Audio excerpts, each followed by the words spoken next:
Welcome to RS news.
नमो वयं वै श्रवणाय कुर्महे कुबेराय वै श्रवणाय महाराजाय नमः। ओम तत्सर्वं ओम तत्सत्यं ओम तत्पुरोन्नमः।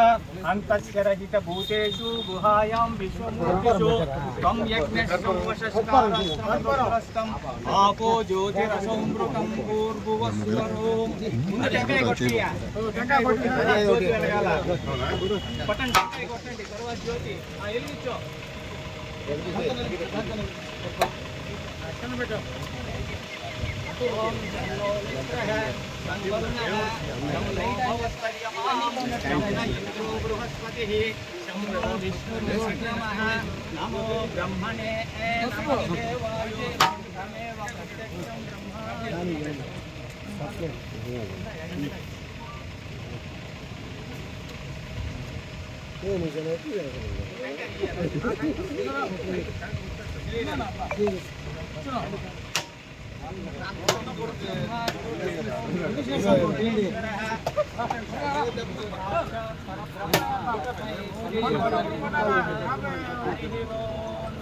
सी करके ఎక్కువ టెంకాయ వచ్చింది చూడు దేవుడికి కాదు.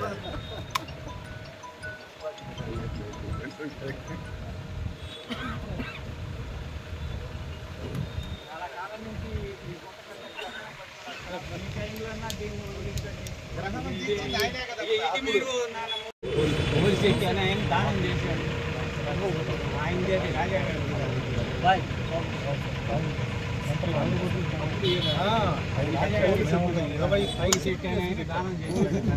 ఆయన మంచినీళ్ళు కొంట స్వామి ఒకప్పుడు ఊరంతా మంచినీళ్ళు తాగేవాళ్ళు. ఓయమ్మ చాలా కాలం అయిపోయింది, వందల సంవత్సరాలు అయింది. పబ్లిక్ కదా ఈ రేర్ సార్, ఎట్లో పబ్లిక్ కదా ఈ రేర్ వీళ్ళు ఎక్కువ. ఒకరు దూరం వస్తే దూరం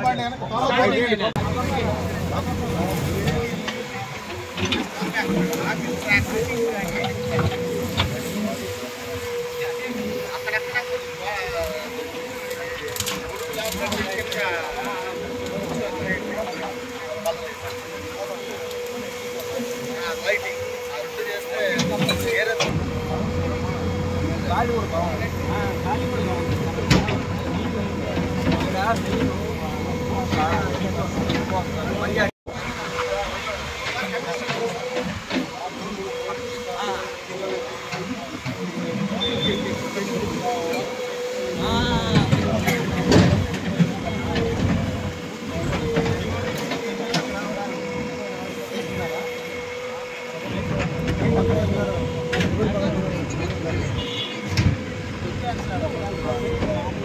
మట్టి పోయి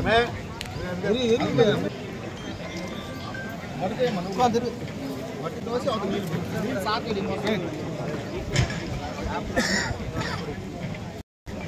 తర్వాత పక్క జరుపు.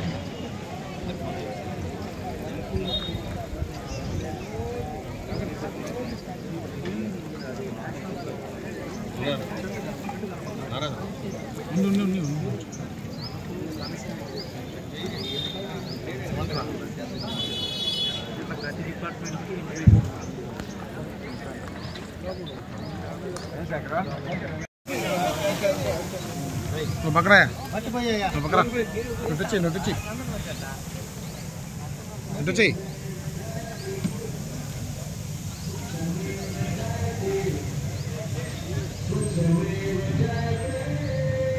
కూర్చున్నాము. అలాగే గౌరవ వార్డు కౌన్సిలర్లు మరియు పట్టణ ప్రముఖులందరూ వేదికపైకి రావాల్సిందిగా కోరుతున్నాము.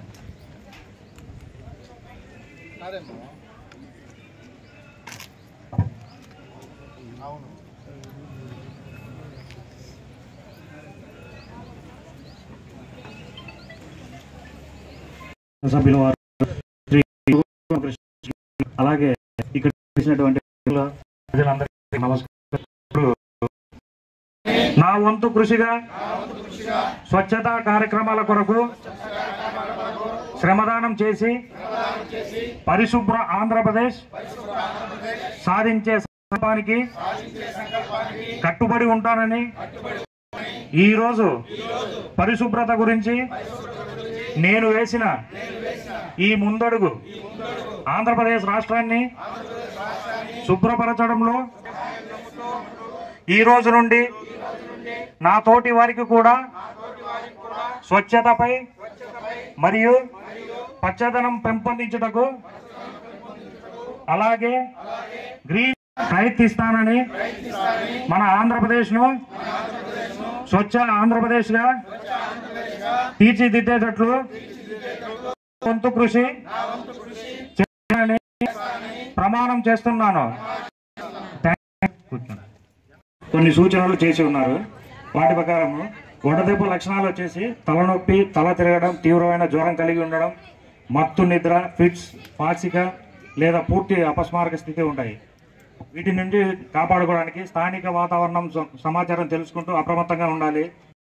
రేడియో చూస్తూ వార్తా పత్రికలు చదివి మనకు టెంపరేచర్ ఎంత ఉంది, మన శాతం ఉండేది ఉండాలి. తలకి టోపీ పెట్టుకోవాలి, రుమాలు కట్టుకోవాలి. తెలుపు రంగు గల కాటన్ వస్త్రాలను మాత్రమే ధరించండి. మీ కళ్ళ రక్షణ కోసం సన్ గ్లాసెస్ ఉపయోగించండి.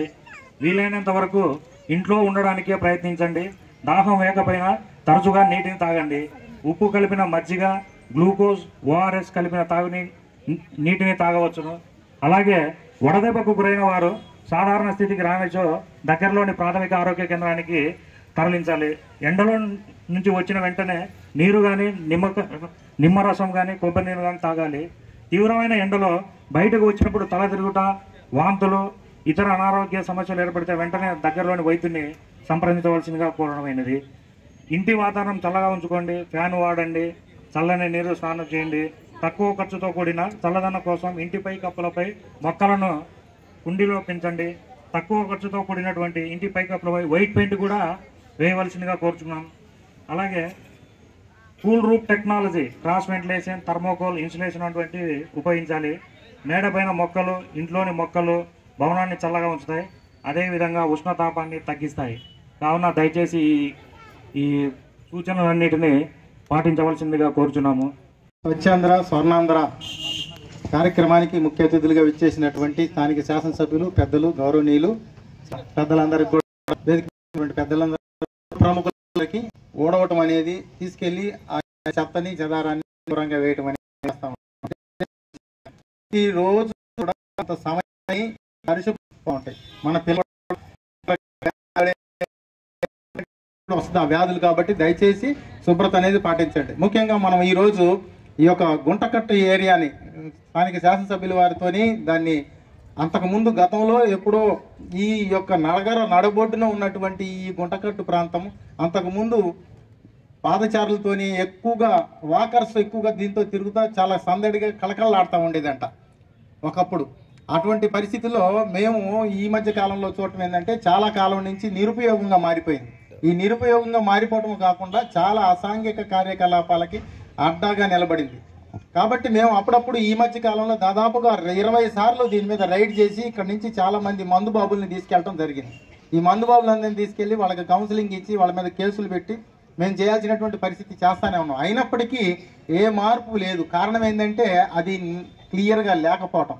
అంటే జనసందడిగా ఉండి ఎప్పుడు పిల్లలు, పెద్దలు, వాకర్స్ అంతా తిరుగుతా సందడిగా ఉండి లైటింగ్ ఉండి అన్ని రకాలైనటువంటి ఏర్పాట్లు కనుక ఉంటే అలా మందు బాబు ఈ యొక్క స్థానాన్ని వాళ్ళందరూ వాళ్ళే ఖాళీ చేసి వేరే ప్రాంతాన్ని ఎత్తుక్కోవడానికి ప్రయత్నం చేస్తారు. మా వంతు కృషి మేము చేస్తా ఉన్నాం. ఇప్పుడు స్థానిక శాసనసభ్యులు వారి చొరవతోని ఇప్పుడు మంచి ఈ యొక్క కార్యక్రమాన్ని ఏర్పాటు చేయడం జరిగింది. ఇది మనం ఎక్కడికో వాకింగ్ పోవాలంటే పొద్దున్నే ఎక్కడ నగరవనం దాదాపు 2 కిలోమీటర్లు 3 కిలోమీటర్ల దూరం ఉంది. స్టేడియంకి వెళ్తున్నారు, చాలా దూరం వెళ్ళేసి వ్యయ ప్రయాసాలకు బైక్ వేసుకొని పోయి అంత దూరం నుంచి వాక్ చేసుకొని వస్తూ ఉన్నారు. ఇప్పుడు మనకి ఇది మొత్తం క్లియర్ అయిపోద్ది కొద్ది రోజుల్లో. ఈ యొక్క అవకాశాన్ని కల్పించినటువంటి స్థానిక శాసనసభ్యుల వారికి, మున్సిపాలిటీ వారికి కూడా ప్రత్యేకంగా ధన్యవాదాలు తెలియజేసుకుంటూ మీరందరూ కూడా ఈ అవకాశాన్ని వినియోగించుకొని అందరూ కూడా దీన్ని వాకింగ్ చేసుకుంటే ఆరోగ్యంగా అన్ని రకాల ఫలితాలు ఉంటాయి. ఏంటంటే చెట్లు నాటుకోవటం, ఈ చెట్లు అనేది చాలా ఉపయోగకరం. మనిషి 80 సంవత్సరాలు జీవిస్తాడు అని అనుకుంటే ఉదాహరణగా ఖచ్చితంగా ఆ మనిషికి 8 చెట్ల నుంచి వాటి జీవిత కాలంలో 8 చెట్ల నుంచి వచ్చేటువంటి గాలి మనకి ఆక్సిజన్గా ఉపయోగపడుతుంది. మనం జీవించటానికి 8 చెట్లు మన జీవితంలో కూడా మనం కనీసం 8 నుంచి 10 చెట్లు నాటాల. ఎందుకు మనం బతుకుతున్నామంటే ఫ్రీగా వస్తుందని చెప్పేసి అందరూ ఆ గాలిని వాడుకుంటా ఉంటే ఇంకా ఎప్పుడు చెట్లు పెరుగుతూ ఉంటాయి, జనం పెరుగుతూ ఉన్నారు, చెట్లు పెరగట్లేదు కదా. కాబట్టి మనం బతకాలి అంటే ప్రతి వ్యక్తి కూడా తన జీవిత కాలంలో 8 చెట్లని ఖచ్చితంగా నాటాలి, నాటి పెంచి పోషించాల. అప్పుడే అది గాలి ఇస్తుంది. మనం బతకటానికి మనం అర్హులం అంటే మనం ఆ గాలిని మనం పీల్చుకుంటున్నాం అంటే ఫ్రీగా వచ్చిందని చెప్పేసి మనం దాన్ని డెవలప్ చేయాలి. కాబట్టి దయచేసి తన జీవిత కాలంలో 1,60,000 గ్యాలన్ల ఆక్సిజన్ అవసరం మనిషికి. 80 సంవత్సరాలు బతుకుతున్నాడంటే దానికి అంత ఆక్సిజన్ విడుదల చేయాలంటే ఖచ్చితంగా మనకి 16 చెట్లు అవసరం పడతాయి అన్నమాట. అంటే కనీసం 8 చెట్లన్నా మన మనుషులు దాన్ని పెంచి పోషించాలని చెప్పేసి ఈ సందర్భంగా తెలియజేస్తూ అవకాశం ఇచ్చిన పెద్దలందరికీ కూడా ప్రత్యేకంగా ధన్యవాదాలు తెలియజేసుకుంటూ సెలవు తీసుకుంటాను. Thank you. స్వచ్ఛాంధ్ర ప్రోగ్రాంకి ముఖ్య అతిథిగా విచ్చేసిన మన స్థానిక నాయకుడు, మన ప్రీతమ నాయకుడు, వెంకటగిరి అభివృద్ధి ప్రదాత అయిన మన కురుగొండ్ల రామకృష్ణ గారికి, అదేవిధంగా సభ అధ్యక్షుడు మన మున్సిపల్ కమిషనర్ గారికి, సిఏ గారికి, బీరం రాజు గారికి, విశ్వనాథం గారికి, ఆనంద్ గారికి, పేరు పేరున జనసేన నాయకుడికి, అందరికీ ఇక్కడ విచ్చేసిన మహిళా మనులకి, పత్రికా విలేకరికి అందరికీ పేరు పేరున నమస్కారాలు తెలియజేస్తున్నాను. ఎందుకంటే ఇక్కడికి మనం ఎందుకు వచ్చాం, అసలు ఏంది స్వర్ణాంధ్ర స్వచ్ఛాంధ్ర అంటే ఏంది, ముఖ్యంగా దాని గురించి తెలుసుకోవాలి మనం. మీరు ఒకటి గమనించారో లేదో, ఎప్పుడైతే చంద్రబాబు నాయుడు ఆంధ్రప్రదేశ్కి సీఎం అయ్యాడో, సీఎంగా ఉంటాడో, వెంకటగిరి కురుగొండ్ల రామకృష్ణ ఎమ్మెల్యేగా ఉంటాడో అప్పుడే ఇటువంటి ప్రోగ్రామ్స్ జరుగుతూ ఉంటాయి. వైసీపీ వాళ్ళు ఇటువంటి ప్రోగ్రాంలే జరపరు. వాళ్ళు దోచుకోవటం, దాచుకోవటం, ఇటువంటి ప్రోగ్రాం చేయరు. మన చంద్రబాబు నాయుడు ముఖ్యమంత్రిగా ఉన్నప్పుడే ప్రజలకి ఏ విధంగా ఉపయోగపడాలి, ఏ విధంగా జీవించాలా, ఏ విధంగా వాళ్ళ కాళ్ళ మీద నిలబడి వాళ్ళు సంపాదించుకోవాలా, ఏ విధంగా ఆంధ్రప్రదేశ్ని భారతదేశంలోనే అగ్రగామి రాష్ట్రంగా నిలబెట్టాలా అనేది ఆయన ఆలోచన. ఆ ఆలోచన తగ్గట్టే మనం కూడా నడుచుకోవాలంటే మన రాష్ట్రానికి అన్నిటితో పాటు శుభ్రత అనేది చాలా అవసరం. సిఐ గారు చెప్పారు ఇంతకుముందు మనకు చాలా అద్భుతంగా. మన ఇంటిని మనం ఏ విధంగా శుభ్రపరచుకుంటాం, మనం బయట నుంచి ఇంట్లోకి వస్తాం, చెత్త గిత్త అని ఉంటే మనం ఎంత చిరాకెక్కిపోతాం. అదేవిధంగా మన టౌన్, మన గ్రామం, మన వార్డు శుభ్రంగా ఉంచుకోవాలా. దానికి చంద్రబాబు నాయుడు ఒకే ఒక సూత్రం చెప్పాడు. ప్రతి ఒక్కరూ నెలకి 3వ శనివారం మన పరిసరాలను మనం శుభ్రంగా ఉంచుకుంటాం. దానికి మనం అందరూ నడుం బిగిస్తాం. దానికి మన శాసనసభ్యుల వారు కూడా ప్రతి 3వ శనివారం ఒక ప్రోగ్రాం చేస్తున్నారు. మీకు అవగాహన కోసం, మీకు అవగాహన కల్పించడం కోసం. కాబట్టి ఈ స్వర్ణాంధ్ర స్వచ్ఛాంధ్ర, స్వచ్ఛంగా ఎప్పుడు ఆంధ్రప్రదేశ్ ఉంటుందో అప్పుడు స్వర్ణాంధ్ర అవుతుంది. దానికనే ఈ పేరు పెట్టారు. కాబట్టి ప్రతి ఒక్కరు ఇక్కడ వచ్చిన వాళ్ళు ప్రతి ఒక్కరూ దీని మీద దృష్టి పెట్టి దీన్ని మనం పాటించాల్సిందిగా ప్రతిజ్ఞ కూడా చేశాం. మీరు చేసిన ప్రతిజ్ఞ అదే. మన శాసనసభ్యుల అధ్యక్షతన కమిషనర్ గారు మనకు ప్రతిజ్ఞ చేపించాడు. ఆ ప్రతిజ్ఞ సారాంశమే ఇది. ఇంతకుముందు ఈ పోలీసు గుంటను పట్టించుకున్న ఎవరు లేరు. 2014 నుంచి 2019 దాకా మన ఎమ్మెల్యే గారు అభివృద్ధి చేశారు దాన్ని. 2019 2020 దాకా అనుకునేవాడే లేడు దీన్ని. ఇప్పుడు దానికి మహాదశ ఏర్పరచాలని మన కురుగుండ్ల రామకృష్ణ గారు ఒక పట్టుదలతో దానికి ఒక ఫండ్ కూడా తీసుకొస్తారు. అది ఆయనే చెప్తారు ఎంత ఫండ్ తీసుకొస్తారు, ఏమేమి అభివృద్ధి కార్యక్రమాలు దాని మీద చేస్తారు, అది ఏ విధంగా మన వెంకటగిరి ప్రజలు ఉపయోగిస్తారు, ఏ విధంగా ఉపయోగించుకోవాలా సార్ చెప్తారు మనకు అంతా ఇంత ఇప్పుడు నెక్స్ట్. కాబట్టి మనం ఈ ప్రోగ్రాంకి వచ్చిన దానికి న్యాయం చేయాలి. మనం ఇక్కడ అన్ని వార్డుల నుంచి వచ్చి ఉన్నారు మహిళా మనులు, ఒక్క వార్డే కాదు, ఇక్కడ వెంకటగిరి నుంచి ప్రతి ఒక్కరు అంగన్వాడీ సంబంధించిన పొదుపు మహిళా గ్రూప్ లీడర్స్ మీరు తెలుసుకుంటే చాలు, మీరు 10 మంది లేడీస్కి చెప్తే అక్కడ శుభ్రంగా ఉంచుకుంటారు. ఎవరైనా మా ఇంటి ముందు చెత్త ఉండకూడదు, ఒక చోట వేయాలా, ఒక చోట పారేయాలనేది పెట్టుకోకుండా మన చెత్తను మన ఇంటి ముందే బుట్టల్లో పెట్టుకుంటే మున్సిపాలిటీ వాళ్ళు వచ్చి దాన్ని ఎత్తుకోబోతారు. దయ ఉంచి అవి ఫాలో కావాలి మనం. అదేవిధంగా సీఏ గారు చెప్పినట్టు కమిషన్ చెట్లు పెంచాలి మనం అందరం, దాంట్లో ఇదొక కార్యక్రమం. కాబట్టి ప్రతి ఒక్కరు ఇవన్నీ పాటిస్తారని నాకు ఈ అవకాశం ఇచ్చిందని కమిషనర్ గారికి ధన్యవాదాలు తెలుపుకుంటున్నాను. చివరిగా ఒక మాట చెప్పుకుంటున్నాను. ఈరోజు సాయంకాలం ఇక్కడ వచ్చి నాయకులకి అయితేనేమి, పత్రికా విలేకరులు అయితేనేమి, అందరికీ సాయంకాలం తిరంగానే ఒక ర్యాలీ జరుపుతున్నాం. పాకిస్తాన్పై మనం టెర్రరిస్టులని చంపిన దానికి, సింధూర్ ఆపరేషన్కి, అదేవిధంగా మన సైనికులు చనిపోయిన అమరజీవులకి, అదేవిధంగా మన విజయ చిహ్నానికి ఈరోజు సాయంత్రం గౌరవ శాసనసభ్యులు కురుగుండ్ల రామకృష్ణ గారి ఆధ్వర్యంలో బ్రహ్మాండమైన ర్యాలీ చేస్తున్నాం. దేశభక్తి కలిగి ఉండే ప్రతి ఒక్క నాయకుడు, ప్రతి ఒక్క పౌరుడు, ప్రతి ఒక్క మహిళ పార్టీలకు అతీతంగా పాల్గొని దాన్ని దిగ్విజయం చేసి దేశభక్తి నిరూపించుకోవాలని అందరినీ కోరుకుంటూ సెలవు తీసుకుంటున్నాను. సభకు నమస్కారం. వేదిక నిర్వహించిన గౌరవనీయులు కమిషనర్ గారు, అదేవిధంగా సోదరులు పులికల రాజేశ్వర గారు, సోదరులు బీర రాజు గారు, సిఐ గారు, ఇంకా ఉన్నటువంటి సోదరులు, అక్కలు చెల్లెలు అందరూ కూడా నమస్కారాలు తెలియజేస్తూ, పత్రికా సోదరులు కూడా పోవడం వాళ్ళు ఆగిపోయింది. అందుకనే ఈ దఫాయినా కానీ కనీసం బాగా చేయాలా, మన జాతీయ నాయకులు వాళ్ళ స్టాచ్యూలో కూడా పెడతాం, బాగా తీర్చిదిద్ది వాకింగ్ చేసుకునే విధంగా ఇక్కడ జాతీయ నాయకులు వాళ్ళ విగ్రహాలు కూడా పెట్టే దానికి మేము ప్రయత్నిస్తాం. దగ్గర 2 కోట్లు ఖర్చు పెట్టి దీన్ని తీర్చిదిద్దామని చెప్పని కూడా తెలియజేస్తా ఉండా. ఇంకా కూడా అందరూ కూడా వాకింగ్ ఇక్కడే చేసుకునే విధంగా వాకింగ్ చేసేవాళ్ళు కూడా వాకింగ్ ట్రాక్ అది కూడా ఏర్పాటు చేస్తూ, లైటింగ్ ఎప్పుడు వచ్చినా కానీ పట్టపొగల్లా ఉండేలాగా లైటింగ్ కూడా ఏర్పాటు చేస్తామని చెప్పని కూడా తెలియజేస్తా ఉన్నాం. గతంలో చేయలేకపోయాం, ఇప్పుడు ఒక 2 కోట్లు వెచ్చించి దీన్ని వాకర్స్కి కానీ ఇంకా ఉన్నటువంటి వాళ్ళు మంచి అందరు నాయకులు ఫోటో విగ్రహాలు పెడతాం, అక్కడక్కడ కూర్చుని దానికి కూడా బల్లలు ఏర్పాటు చేస్తాం. సాయంత్రంగా వచ్చి అక్క చెల్లెలు ఎవరైనా కూడా మహిళలు కానీ అందరూ కూడా కూర్చునే విధంగా ఇక్కడే వాకింగ్ చేసుకునే విధంగా ఏర్పాటు చేస్తామని చెప్పని కూడా తెలియజేస్తా ఉన్నాం.